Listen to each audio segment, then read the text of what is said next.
A very good morning and welcome to our daily devotion. Today we'll be looking at Proverbs chapter 8 verse 22 to 31.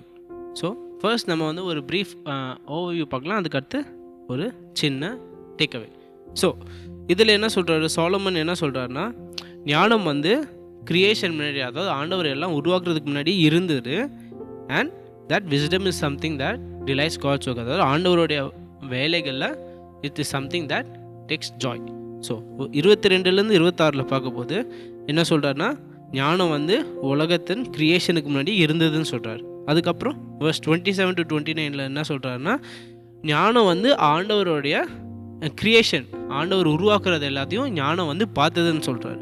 அதுக்கப்புறம் verse 30 to 31 என்ன சொல்கிறாருன்னா, wisdom is something that rejoices in God's creation. ஞானம் உள்ளவர்கள் ஒரு ஞானம் வந்து ஆண்டவருடைய கிரியேஷனை பார்த்து மகிழ்வடையும்னு சொல்கிறார், எஸ்பெஷலி மனிதர்கள்.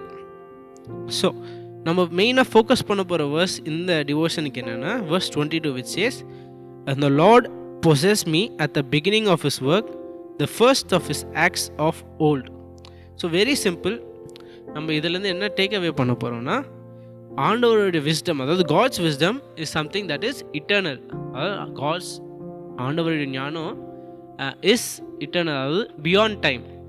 And it is something that is very foundational for us as humans.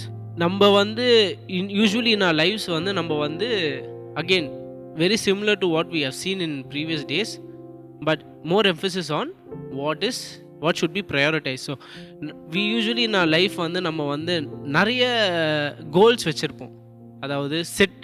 And ultimately நம்ம கோல்ஸ் எல்லாம் எங்கே போய் எண்ட் ஆகும்னா, I have to be settled, அதாவது நான் செட்டில் ஆகணும்.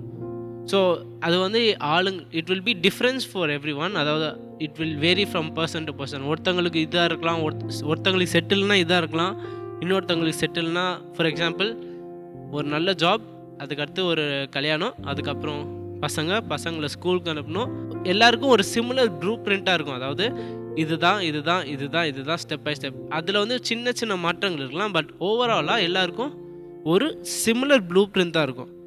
பட் சாலமன் வந்து நிறைய சாப்டரில் ஏற்கனவே முன்னாடியே பார்த்துருக்கோம், எப்படி எம்ஃபசைஸ் பண்ணுவாங்க, அதாவது ஞானம் வந்து எவ்வளோ முக்கியம்னு அவர் எம்ஃபசைஸ் பண்ணியிருக்காரு. ஏன்னா இப்போ நம்ம 2 முறை பார்த்தோம், சாப்டர் 7 8 முன்னாடி. அது வந்து என்ன சொல்லியிருக்காரு, எஸ்பெஷலி வாலிபர் வயசில் என்ன ஆகும், ஈஸியாக டெம்டேஷனில் வந்து பாவத்துக்கு கொள்ளுவாங்க.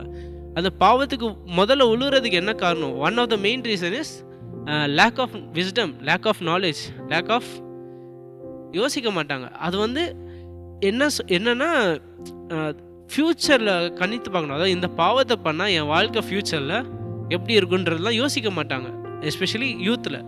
ஏன்னா அவங்க வந்து எஸ்பெஷலி யூத்தில் வந்து என்னென்னா, அவங்க எமோஷன் வச்சு என்ன பண்ணுமோ they will do it, and then later on in their life வந்து அவங்க ரிக்ரெட் பண்ணுவாங்க, ஐயோ இதை பண்ணிட்டேனே, இந்த வயசில் இதை பண்ணியிருக்கூடாது.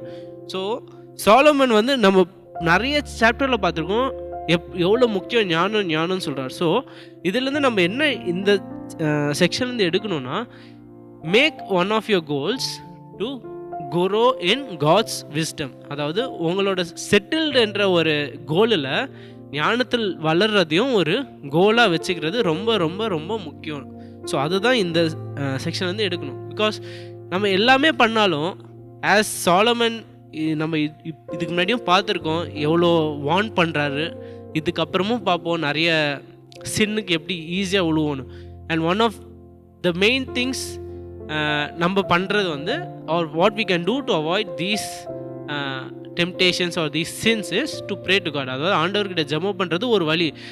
And while praying it is also added point that we should ask God is to give wisdom to avoid such temptation, to give wisdom to overcome or persuasive words, இந்த மாதிரி வார்த்தைகள். So in your life, in your goal, உங்களுக்கு வந்து செட்டில்டுன்னு இருக்க போது, லைஃப்பில் செட்டில்டுன்னு இருக்க போது, கீப் திஸ் ஆல்சோ ஆஸ் ஒரு கோலாக, அதாவது ஞானத்தில் வளர்றதும் ஒரு முக்கியமான கோலாக வச்சுக்கணும். So that is what I want us to take away from this. Thank you.